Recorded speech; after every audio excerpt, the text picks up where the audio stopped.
तेज खबर, पैनी नजर।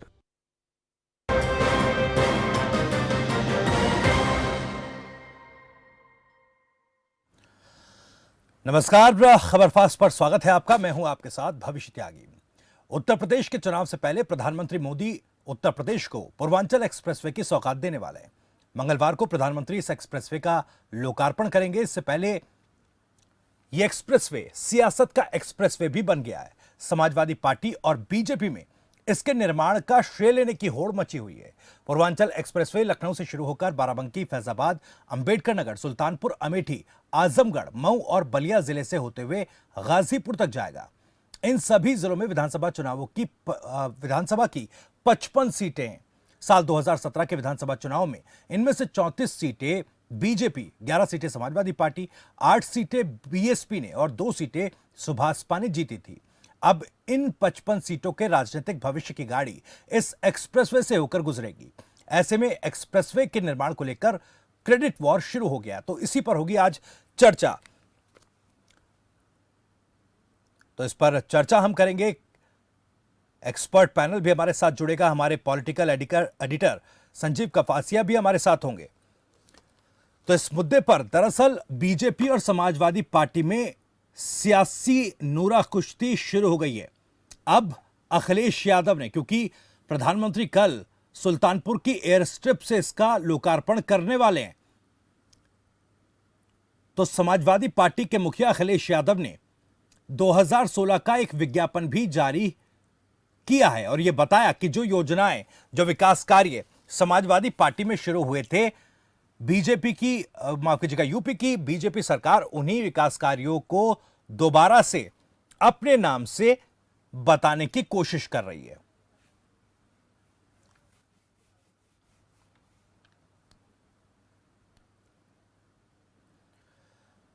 तो एक्सपर्ट पैनल हमारे साथ जुड़ रहा है, साथ ही साथ हमारे पॉलिटिकल एडिटर संजीव कपासिया भी इस डिबेट में हमारे साथ मौजूद हैं।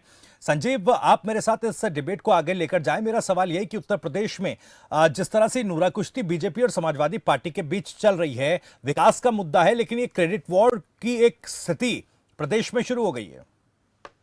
बिल्कुल भविष्य में अखिलेश लगातार इस बात कहते रहे हैं कि पूर्वांचल एक्सप्रेसवे का भूमि अधिग्रहण समाजवादी सरकार में हुआ। इसके अलावा अलाइनमेंट समाजवादी सरकार ने किया। हालांकि भारतीय जनता पार्टी की सरकार ने पूरा पूर्वांचल एक्सप्रेसवे बनाया और कल देश के प्रधानमंत्री नरेंद्र मोदी इसका बाकायदा उद्घाटन भी उत्तर प्रदेश में करेंगे। ये पूर्वांचल के पूरे 150 सीटों को जोड़ने का काम करेगा और पूर्वांचल जिस विकास की गति में, विकास की धारा से अभी तक छूट गया था, उसको जोड़ने का काम करेगा। इसी पर बात करेंगे भविष्य। हमारे साथ साक्षी दिवाकर है भारतीय जनता पार्टी की और समाजवादी पार्टी के तेज तर्रार प्रवक्ता मनोज यादव है। सबसे पहला सवाल भविष्य हम साक्षी जी से ले लेते हैं। साक्षी जी, पूर्वांचल एक्सप्रेस में हालांकि आपकी सरकार ने बनाया है, लेकिन क्रेडिट लेने की होड़ मच गई है। समाजवादी पार्टी के मुखिया और पूर्व मुख्यमंत्री अखिलेश यादव कह रहे हैं कि ये पूरा श्रेय समाजवादियों को जाना चाहिए। देखिए, माननीय अखिलेश जी की इस समय जो बौखलाहट है या खलबली जो उनकी पार्टी में मच गई है, उससे वो अनाप शनाप बयान दिए जा रहे हैं। लगातार पिछले दिनों में उन्होंने 400 सीटों पे दावा किया, तो इस तरीके के जो वो बयान दे रहे हैं, उसी से जोड़ के आप इस बयान को भी देख सकते हैं। देखिए, किसी भी लैंड का उद्घाटन करने के, किसी भी अगर कोई भी आप सड़क बना रहे हैं, यूनिवर्सिटी बना रहे हैं, तो उसके लिए जो लैंड एक्वायर किया जाता है, उसका 80% लैंड एक्वायर होना जरूरी है उद्घाटन करने से पहले। लेकिन माननीय अखिलेश जी ने, जब उनकी सरकार, जब उन्हें दिखा 2017 का चुनाव नजदीक है, तो उन्होंने आनन फानन में जल्दी ही 80% लैंड एक्वायर किए बिना ही उन्होंने उद्घाटन कर दिया। जबकि ये चीज माननीय मुख्यमंत्री जी साफ तौर से स्पष्ट रूप से कह चुके हैं और एक इंटरव्यू के दौरान उन्होंने कहा था कि जो क्राइटेरिया फुलफिल करना चाहिए था अखिलेश जी को, वो उन्होंने नहीं किया। इसलिए जब भारतीय जनता पार्टी की सरकार बनी 2017 में, माननीय प्रधानमंत्री जी द्वारा इसका उद्घाटन किया गया, आज जब इसका शिलान्यास किया गया और आज जब उसका उद्घाटन भी माननीय प्रधानमंत्री जी द्वारा किया गया है, तो उन्हें जरा अपने अधिकारियों से पहले के पता कर लेना चाहिए कि उन्होंने जो गलती उस समय की थी उसके बारे में वो जनता को भ्रमित ना करे। और इस तरीके के अनाप शनाप जो बयान वो दे रहे हैं, उससे जनता भ्रमित नहीं होने वाली है। 2017 की तरह 2022 में भी भारतीय जनता पार्टी प्रचंड बहुमत के साथ में फिर से एक बार जीत हासिल करेगी। और इनके जो ये जिस तरीके की आजकल जो सपने दिखाना चाह रहे हैं जनता को, या जिस तरीके से भ्रमित करना चाह रहे हैं, उससे कोई खास फर्क नहीं पड़ने वाला। जी आपके साथी रहे हैं 2017 में ओम प्रकाश राजभर, वो अब की बार समाजवादी पार्टी के साथ चले गए हैं। उनका कहना है कि पूर्वांचल में भारतीय जनता पार्टी को पूरी तरीके से नेस्तनाबूद कर देगी सुभाषपा, और जिस पूर्वांचल के विकास की बात भारतीय जनता पार्टी कर रही है उसकी परिकल्पना हम लोगों ने गढ़ी थी। देखिए, भारतीय जनता पार्टी का जो मूल मंत्र है सबका साथ सबका विकास, उसने हर क्षेत्र में विकास किए हैं। यही कारण है कि जनता का समर्थन जो 2014 से मिलना शुरू हुआ था, वो लगातार बढ़ता चला जा रहा है। राजभर जी हमारे साथ थे, लेकिन कुछ व्यक्तिगत कारणों की वजह से उनकी कुछ व्यक्तिगत इच्छाएं पूरी नहीं हो पाई भारतीय जनता पार्टी की सरकार में, इसलिए वो छोड़ के चले गए। अब उन्हें उम्मीद है कि हो सकता है अखिलेश जी उनकी पूरी कर दे।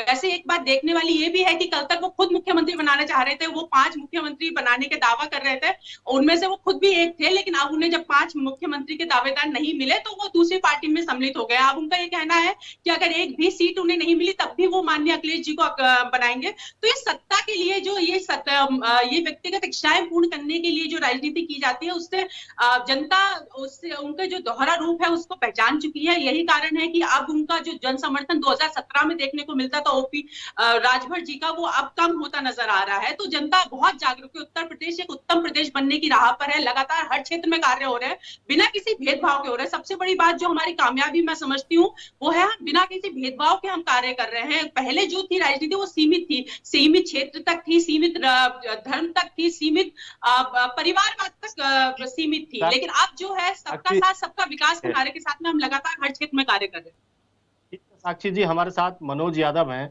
मनोज यादव जी कल देश के प्रधानमंत्री पूर्वांचल एक्सप्रेस वे का उद्घाटन करने जा रहे हैं, क्या है आपकी प्रतिक्रिया? देखिए, अगर प्रधानमंत्री जी और मुख्यमंत्री जी इसका उद्घाटन करने जा रहे हैं तो थोड़ी नैतिकता के आधार पे, क्योंकि राजनीति में नैतिकता शब्द का बड़ा महत्व है, ये तो कहना पड़ेगा ना आपको कि ये सब कुछ जो एक रूपरेखा तैयार की थी वो समाजवादी पार्टी के लोगों ने तैयार की। आदरणीय मुख्यमंत्री श्री अखिलेश यादव जी का विजन था, उनकी सोच थी कि उत्तर प्रदेश के बलिया से गाजीपुर तक या गाजीपुर से गाजियाबाद तक उसको कैसे कनेक्ट करना है। 24 घंटे में वो दिल्ली पहुंचता था, ऐसे 10 घंटे में पहुंचेगा। इसके लिए उनको समाजवादी पार्टी का धन्यवाद देना चाहिए। वैसे हमारे किसी काम पे ना तो मुख्यमंत्री ने धन्यवाद दिया ना ही प्रधानमंत्री ने दिया, क्योंकि ये बड़े दल के छोटे दिल के लोग। इसलिए समाजवादी पार्टी ने इस बात का निर्णय किया है कि हम अपने काम का उद्घाटन आम जनता और पार्टी के कार्यकर्ताओं से करा लें। और इसीलिए कल पूरे जितने भी जिले टच करते हैं, पूरा समाजवादी पार्टी का संगठन, आप एक जगह बोल्डर लगा दोगे, आप एक जगह परमिशन नहीं दोगे जाने की, पूरी समाजवादी पार्टी कल एक्सप्रेस वे पे होगी। और मैं खबर फास्ट से उम्मीद करता हूं कि कल हमारे इस चीजों को भी टीवी पे दिखाया जाएगा। लखनऊ में जहां से पूर्वांचल एक्सप्रेस वे शुरू होता है, समाजवादी पार्टी उस पर रहेंगी और समाजवादी पार्टी उसका उद्घाटन करेगी। कौन करेगा? आम जनमानस, जो छोटे हमारी पार्टी के वोटर हैं, कार्यकर्ता हैं, जो हमारी पार्टी में विश्वास रखते हैं। एक तरफ तो आप ये भी आरोप लगाते हैं कि हमारे कामों को भारतीय जनता पार्टी की सरकार ने रोक दिया है, और भाजपा की सरकार आपके रुके हुए कामों को पूरा कराती है, तब भी आपको तकलीफ है। अरे भाई, सरकारें जनता के लिए होती हैं, जनता के सुविधाएं सुख बढ़े इसलिए होती हैं। और पूर्वांचल एक्सप्रेस वे तो एक ऐसा एक्सप्रेस वे है जो गाजीपुर को गाजियाबाद से जोड़ने का काम करेगा, जैसे आपने अभी कहा, और पूरी तरीके से इन्वेस्टर आएंगे, पूरी तरीके से उद्योग आएगा, लोगों को रोजगार मिलेगा, और इसके अलावा जो कनेक्टिविटी है वो बेहतर होगी। तो आपको क्या तकलीफ है इसमें? भाजपा ने पूरा किया तो नहीं, हमें कोई तकलीफ नहीं, धन्यवाद देंगे। लेकिन एक बात जो अभी मैंने नैतिकता सब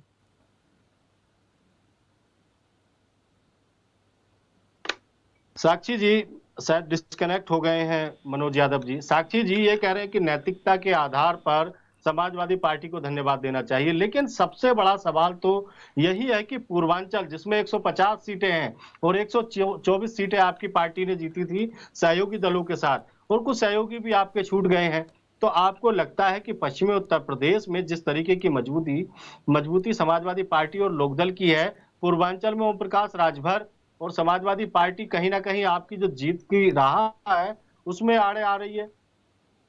देखिए, भारतीय जनता पार्टी ने जो पिछले 4.5 वर्षों में कार्य किया, हमारी जो योजनाएं थी वो हम घर घर ले जाने में कामयाब हुए हैं। हमने बिना किसी भेदभाव के, बार-बार शब्द मैं भेदभाव के बोल रही हूँ क्योंकि ये बहुत बड़ी एक बदलाव देखने को मिला है उत्तर प्रदेश की राजनीति में। आज तक एक बहुत बड़ा भेदभाव एक रोल अपना अदा करता था, लेकिन भारतीय जनता पार्टी जब से आई है, बिना किसी भेदभाव के हम घर घर योजनाएं पहुंचाने में सफल हुए हैं। तो ये मैं एक बहुत बड़ी कामयाबी मानती हूँ और मुझे लगता है हम विकास के मुद्दे के साथ ही जनता के बीच में जाएंगे। तो चाहे पश्चिम का क्षेत्र हो, चाहे अवध का क्षेत्र हो, चाहे पूर्वांचल का क्षेत्र हो, हमें जनता दोबारा समर्थन देगी, ऐसा मुझे पूरा विश्वास है। दूसरी बात मैं ये कहना चाहूंगी, देखिए किसी भी अभी तक पूर्वांचल का क्षेत्र बहुत पिछड़ा माना जाता था, पूरा उत्तर प्रदेश ही बीमारू राज्य में उसकी गिनती होती थी, लेकिन खास तौर से अगर पूर्वांचल की बात की जाए तो वहां का एक क्षेत्र बहुत पिछड़ा माना जाता था क्योंकि वहां पे आज तक वोट बैंक की ही राजनीति की। हमेशा समाजवादी पार्टी ने वहां का वोट बैंक तो इस्तेमाल किया, वहां के लोगों ने उनको वोट तो दिया, लेकिन उनका विकास कार्य नहीं हो पाया। भले ही उन्होंने सोचा। साक्षी जी से इसी से जुड़ा सवाल है, पूर्वांचल को माफियाओं का गढ़ कहा जाता था, चाहे अतीक अहमद हो, मुख्तार अंसारी हो या तमाम अन्य नाम। योगी सरकार में माफियाओं को खत्म करने का जो काम शुरू हुआ, क्या सुशासन, कानून व्यवस्था, रोजगार, ये सब भी मुद्दे होंगे पूर्वांचल में?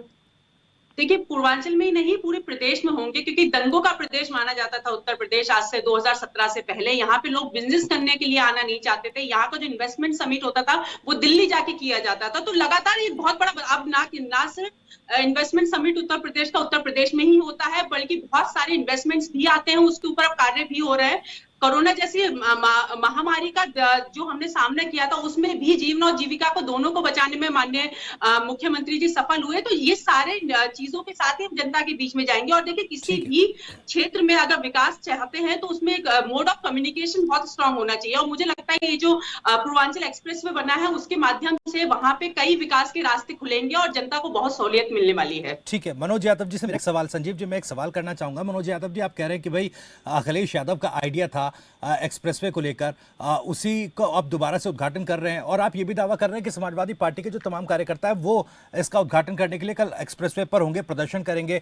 मेरा सवाल, जब आप उद्घाटन पहले ही कर चुके हैं और अखिलेश यादव ने एक ट्वीट करके विज्ञापन भी 2016 का जारी किया, तो फिर आपको दोबारा उद्घाटन करने की क्या जरूरत पड़ रही है? और जब प्रशासन से आपको इजाजत नहीं मिली है तो फिर क्या कानून व्यवस्था को चैलेंज देकर, क्या कानून व्यवस्था को एक चुनौती देकर फिर से वो दंगों वाली स्थिति क्रिएट करना चाहते हैं कि चुनावों से पहले?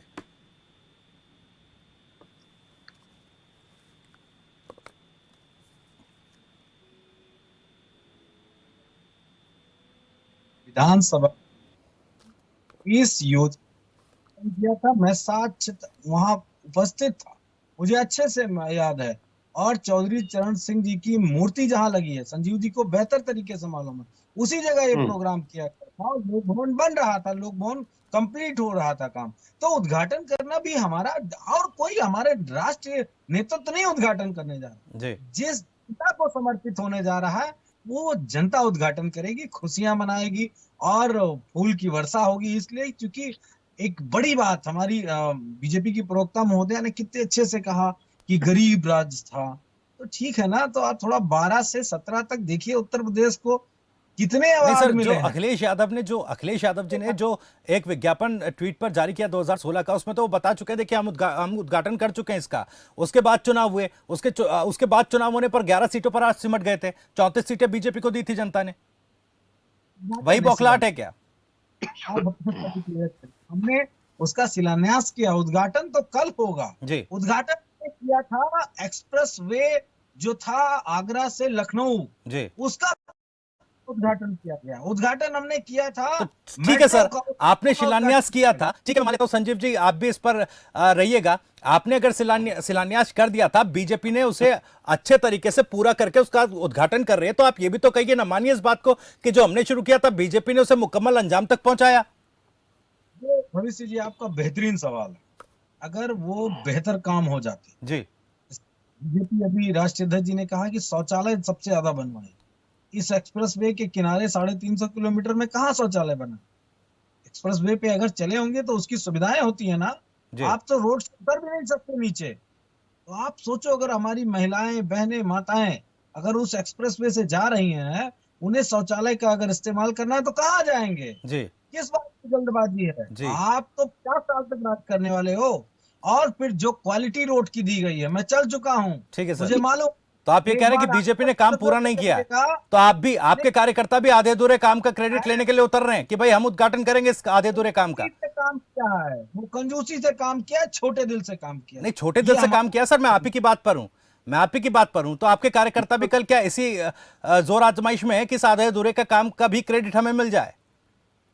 बिल्कुल, हम जो डेवलपमेंट हुआ इंफ्रास्ट्रक्चर के काम पे, उस पे तो समाजवादी पार्टी के कार्यकर्ता और वहां की जनता नहीं को नहीं सर, एक बात पर तो रहिए ना सर, संजीव जी। मनोज जी ठीक है, पूर्वांचल एक्सप्रेस वे की नींव आपने रखी, पूरा भारतीय जनता पार्टी ने किया, लेकिन एक बात तो आप मानेंगे कि पूर्वांचल से जिस तरीके से माफिया राज का सफाया हुआ है, पब्लिक में अमन चैन है, कानून व्यवस्था के प्रति जीरो टॉलरेंस की नीति हुई है और माफियाओं में पूरी तरीके से उत्तर प्रदेश में खौफ है, तो अब विकास के नए रास्ते खुलेंगे, उद्योगपति उत्तर प्रदेश में आएंगे, कनेक्टिविटी दिल्ली से अच्छी हुई है, कोलकाता से अच्छी हुई है, अन्य देश के हिस्सों से अच्छी हुई है, तो इसका क्रेडिट तो भाजपा को देंगे ना आप? सवाल के लिए आपको धन्यवाद, आपने मुझे उन मुद्दों को याद दिला दिया, इसके लिए धन्यवाद आपका। कितने माफिया पे कार्रवाई की? अतीक और मुख्तार तो पिछले 16 साल से जेल में हैं। तो आपने क्या कार्रवाई की? आपने 2-4 उनके मकान गिरा दिए कह के कि अवैध हैं, चलो ठीक है, वो भी जांच हो जाएगी, हो रही होगी। अतीक के साथ क्या है वो पता है, और केशव प्रसाद मौर्य से क्या रिश्ता है ये भी सबको पता है, वो बताने की जरूरत नहीं। कहाँ है ब्रजेश सिंह, कहाँ है धनंजय सिंह, कहाँ है टिंटू सिंह, कहाँ है पिंटू सिंह, कहाँ है वो टॉप 10 की लिस्ट माफियाओं की? कितने पूर्वांचल के उसमें माफिया हैं, कहाँ, किस पे कार्रवाई हुई है? रोज आना उठा के देख लो। अभी जौनपुर में जिस तरीके से एनकाउंटर किया है पुलिस ने, सीबीआई की जांच हो रही है। वो पटेल हो इलाहाबाद का, चाहे वो मौर्य हो जौनपुर का, चाहे यादवों के एनकाउंटर हो, वो सब कोई भूला नहीं है। आप अपराधियों को नहीं, आप आम जनमानस को पार्टी के नजरिए से अपना जो एजेंडा योगी आदित्यनाथ लागू कह रही है कि उन्होंने जाति को देख के काम नहीं किया, सबका साथ, सबका विकास, सबका विश्वास, इस पे काम किया है। आप अगर एक्सप्रेस वे हमारा बना, जो हमारे शिलान्यास किए वो को पूरा कर दो तो जात को नहीं देखा, और हम आगरा से लखनऊ बनाते तो हम जात के लिए बनाए थे क्या? हम मेट्रो में बनाए थे तो जात के लिए बनाए थे क्या? हमने लैपटॉप बांटा तो जात के लिए बांटा था क्या? इस तरह के बहुत सवाल है। खैर, इस पे नहीं पढ़ना चाहता। मैं ये कहता हूँ सरकार से कि आपने अपने कामों के शिलान्यास का उद्घाटन क्यों नहीं किया? रोजगार छोड़ दिया, रोजगार की बात छोड़ दिया आपने। सड़क है या मकान है, कोई किसी की जाति के आधार पे नहीं करता, लेकिन फिलहाल रोजगार की बात आपने छोड़ दी। मुक्त नहीं, गड्ढे में ही उत्तर प्रदेश को डाल दी। बहुत बहस हुई इस बात पे कि गड्ढा युक्त है कि गड्ढा मुक्त है। मैं कह रहा हूँ आप मुझे रोजगार के बारे में थोड़ा बता दीजिए, वहां पे भेदभाव किया गया था या नहीं किया गया था? क्या कोई भी विधवा पेंशन देने से पहले भी इंसान की जाति पूछी गई थी, नहीं पूछी गई थी? धर्म जाना गया था, नहीं जाना गया था? तो आप मकान तो बात ही छोड़ दीजिए, मकान तो आप 18 नहीं बना पाए, 18,000 सैंक्शन किए हुए थे, ये प्रधानमंत्री जी ने मंच से बोला है। तो आप उन सब चीजों की बात छोड़ के बस इतना बता दीजिए, रोजगार में किसी प्रकार का भेदभाव किया गया था या नहीं किया गया था? भेदभाव किया था तो आपने उसको क्लियर कर देना चाहिए था, कहाँ क्लियर हुआ? और सुनिए, मैं बार बार कहता हूँ, योगी आदित्यनाथ के भांजों को लूडो खेल के नौकरी दे दी आप लोगों ने। अरे योगी आदित्यनाथ जी के भांजे जिस स्थिति में पहले थे वो आज भी हैं, और ये जग जाहिर है, ठीक है। और उनके भांजे के बारे में बीजेपी वक्ता होते वो मुझे नहीं मालूम योगी आदित्यनाथ जी के भांजे कौन है, क्योंकि हमारे यहाँ पे बढ़ावा नहीं दिया जाता। हमारे यहाँ पे ये नहीं कि जब नौकरी नोटिफिकेशन निकला और झोला लेके पूरा खानदान निकल गया वसूली करने, हमारे यहाँ ये सब नहीं होता। हमारे यहाँ पे जनता की नौकरी जनता के लिए ही दी जाती है, बिना किसी भेदभाव के, भ्रष्टाचार मुक्त रखते हुए दी जाती है। उत्तर प्रदेश की बात की जाती है, केशव मौर्य के गांव के कितने लोग हुए हैं एक साथ किसी जॉब में? थोड़ा पता करो, डेटा तो दो। हम तो खैर इसके खिलाफ नहीं रहे, जो आपको करना है करते रहो, रोजगार देते रहो, लेकिन हम इन आरोपों पे, ये छोटी राजनीति है। बड़ी राजनीति ये है कि महंगाई उत्तर प्रदेश की कब खत्म होगी? एक्सप्रेस वे का तो उद्घाटन हो जाएगा कल। महंगाई कब खत्म होगी? बेरोजगारी कब खत्म होगी? और जो अपराध बढ़ रहा है लगातार, 70 वर्षों में जो प्रदेश की जनता को बुनियादी सुविधाएं भी नहीं मिल रही थी, भारतीय जनता पार्टी उन्हें पूरा कर रही है। चाहे मकान हो, चाहे बिजली का कनेक्शन हो, चाहे उज्ज्वला गैस योजना हो, चाहे शौचालय हो। शौचालय की बुनियादी सुविधा भी भारतीय जनता पार्टी के आने के बाद भी जनता को मिल पाई। और आप जो हाईवे के किनारे पे अभी हाईवे का उद्घाटन किया गया है। साक्षी जी, लेकिन महंगाई, बेरोजगारी, कानून व्यवस्था, क्या ये मुद्दे होंगे 2022 में? देखिए, हम विकास के मुद्दे के साथ में 2022 के चुनाव में उतरेंगे और जनता को राहत देने के लिए जो भी मुमकिन हो पा रहा है सरकार कर रही है और लगातार कर रही है 2014 से।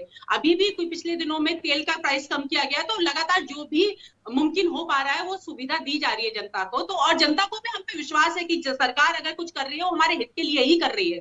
तो हम उसी विश्वास के साथ में जो हमारा मूल मंत्र सबका साथ, सबका विकास, सबका विश्वास और सबके प्रयास से 2022 का चुनाव भी हम फतेह करेंगे।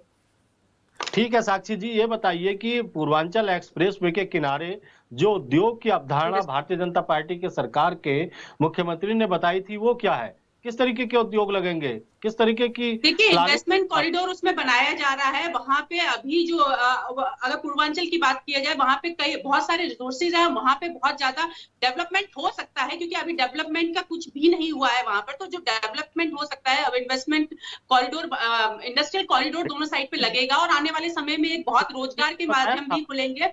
जी, मुख्यमंत्री जी तो बता रहे थे कि इस तरीके के उद्योग लगेंगे, इस तरीके के उद्योगपति उनके संपर्क में है।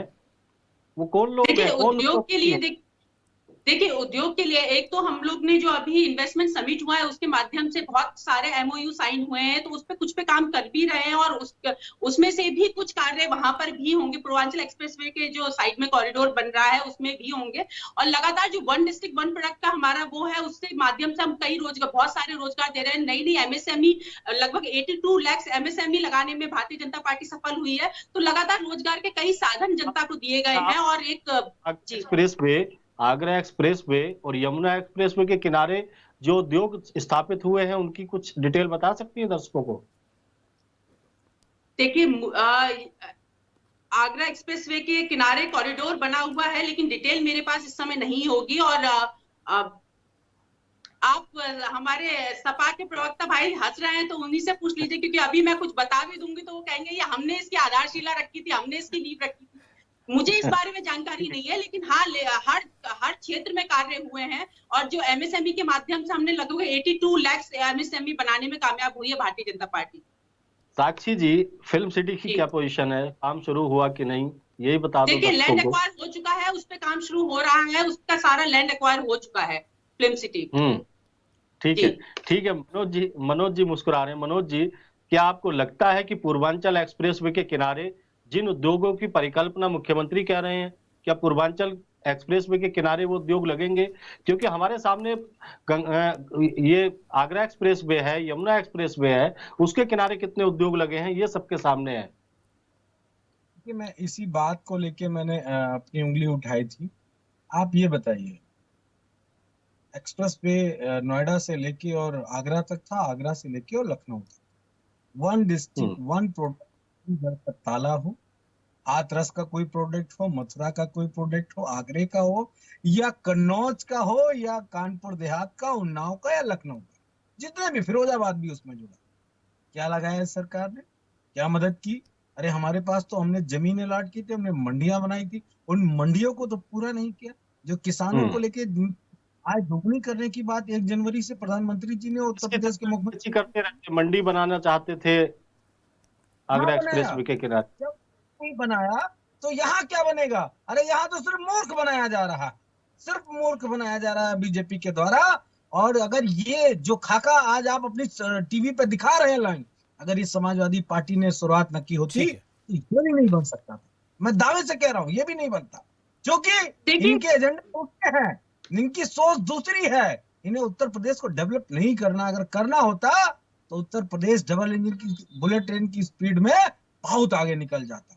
लेकिन मनोज जी इस बात को आपको भी मानना पड़ेगा कि भारतीय जनता पार्टी की बढ़ती लोकप्रियता से आप भी घबरा गए हैं, क्योंकि आप लगातार जो पॉलिटिकल सौदेबाजी होती है उसको उत्तर प्रदेश में कर रहे हैं। आपने ओम प्रकाश राजभर के साथ जो लगातार भाजपा के साथ सौदेबाजी कर रहे थे, जयंत चौधरी जिन्होंने लगातार प्रियंका गांधी से मुलाकात की, जिन्होंने मायावती के साथ एक थर्ड मोर्चा बनाने की शुरुआत करनी चाहिए, उनके साथ आप गठबंधन में जा रहे हैं, उनको सीटें देने के लिए तैयार है। जब आप ये मानते हैं कि आपकी सरकार ने बेहतरीन विकास कराया था, जनता आपको विकल्प के रूप में देख रही है, तो फिर आपको छोटे दलों से गठबंधन करने की जरूरत है, वो भी चुनावों से पहले।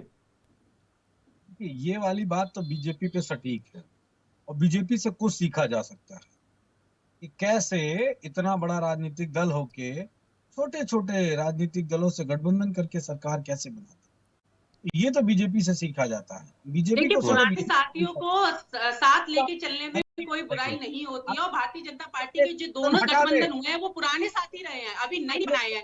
लेकिन बात से ये कौन सा गठबंधन हटा बीजेपी का? घोर विरोधी हो, उससे भी कैसे संबंध बनाए जा सकते हैं सत्ता पाने के लिए, और सत्ता जब सत्ता नहीं मिली अगले दिन अलग हो, चाहे अनुप्रिया पटेल हो या जो भी राजभर भी उधर ही थे, लेकिन वो आ गए। मायावती जी और मायावती जी अखिलेश जी साथ में आए, लेकिन अलग कब होगा इस चीज की तो जानकारी नहीं मिली जनता को। हम तो उत्तर प्रदेश की राजनीति में अपनी देखिए, आपके कार्यकाल में एक कार्य किया था आपने, जो आपने एक्सप्रेस वे हर समय रहते हैं, हर डिबेट में शायद एक ही सुनने को मिलता है कि हमने 22 महीने के अंदर ये एक्सप्रेस वे बना दिया, उसके अलावा कोई और कार्य नहीं किया गया है, क्योंकि एक ही बात की रट आप लोग लगाए रहते हैं। जो जनता आदेश कर रही है, जिस तरीके से आदेश कर रही है, चलिए ठीक है। वक्त इस कार्यक्रम का पूरा हो चुका है। आप सभी मेहमानों का बहुत बहुत शुक्रिया। हमारे पॉलिटिकल एडिटर हमारे साथ जुड़े हुए थे संजीव कुपासिया। संजीव, आपका भी बहुत बहुत शुक्रिया, और साक्षी जी आपका भी बहुत बहुत शुक्रिया, साथ ही मनोज जी आपका भी बहुत बहुत शुक्रिया। आप सभी ने इस डिबेट के लिए वक्त निकाला। हालांकि एक्सप्रेसवे का लोकार्पण कल प्रधानमंत्री मोदी करने वाले हैं, और इसको लेकर अब समाजवादी पार्टी और बीजेपी के बीच क्रेडिट वॉर की नूरा कुश्ती शुरू हो गई है। हालांकि एक्सप्रेसवे को लेकर किस तरह से जनता का रुझान होगा वो आने वाले चुनावों में साफ हो जाएगा। फिलहाल आज इस खास कार्यक्रम में इतना ही। नमस्कार।